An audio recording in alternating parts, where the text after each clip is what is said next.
هنعمل مع بعض النهاردة طريقة العيش البلدي الصحي بالحبة الكاملة. طعمه تحفة جدا ومفيد وخفيف. يلا بينا كده نعرف المقادير مع بعض، وكمان هقول لكم على التريكات اللي تخليه يطلع معاكي طري وناجح من اول مرة.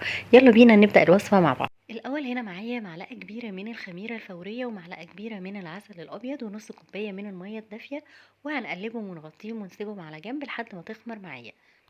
بعد كده في العجانة ضفت 4 كوبايات كبار من دقيق القمح، وبعد كده حطيت عليهم نص معلقة صغيرة من البيكنج باودر ومعلقة صغيرة كاملة من الملح. قلبت المواد الجافة مع بعض، وبعد كده جبت الخميرة بعد ما خمرت بالشكل ده، ضفتها بقى في العجانة بتاعتي على الدقيق. بعد بقى ما ضفت الخميرة هننزل بالمية الدافية واحدة واحدة لحد ما العجينة تبتدي تلم معايا وما تسيبش اي اثر في العجانة بتاعتي زي ما انتوا شايفين، وتطلع العجينة معايا طرية وما بتلزقش وبتديني المطة اللي انتوا شايفينها دي. هنجيب بقى طبق غويط ونرش شوية من الدقيق ونحط بقى العجينة لحد ما تخمر. هنا بقى بعد ما العجينة خمرت شايفين شكلها عامل ازاي، وما بتلزقش وبتمط كده زي ما انتوا شايفين. قسمتها بقى على شكل كور، وطبعا حطيتها على الدقيق كده علشان ما تلزقش، وغطيتها لحد ما ترتاح معايا. بعد بقى ما ريحت الكور كده رشيت شويه من الدقيق على الترابيزه او الرخامه بتاعتي، وجبت اول كوره فردتها بالسمك اللي انتوا شايفينه ده، ما برققش الرغيف طبعا.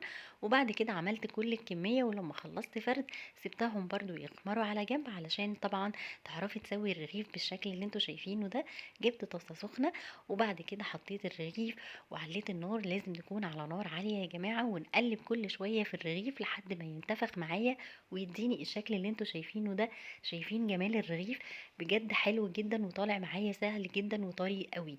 بصوا بقى شكل الرغيف. اهم حاجة في العجينة انك تسيبيها ترتاح وتخمر براحتها علشان تديكي نتيجة مظبوطة.